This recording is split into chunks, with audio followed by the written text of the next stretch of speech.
Hey everyone, so I've got my portable heater here. Now this was sent to me by the seller, so I can go ahead and show you all the features. I love right away that it's got a nice walnut grain look, and then the carrying strap also matches this. Now one thing about this, it does have safety protection, so when it leans over, automatically turns off.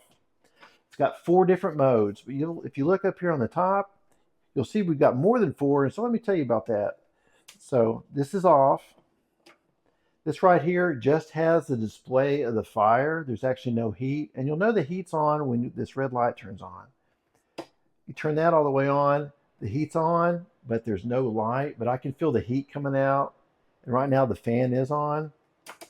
And then if we turn it up here, this is one setting. This is 750 watts. And if we turn up here, we've got the full blast of 1500 watts. This is really good for having RV, any type of bedrooms. I love the office. It definitely gets cold in the office. It seems like wherever I've worked. And I like to have this near my feet, but I love the way that it looks, the background. You can see how the flames are kind of coming up. And then the red logs right here. And of course, these are the vents where the air is coming out. But it looks fantastic. I love that it is portable, really easy to use. And I hope you found this helpful.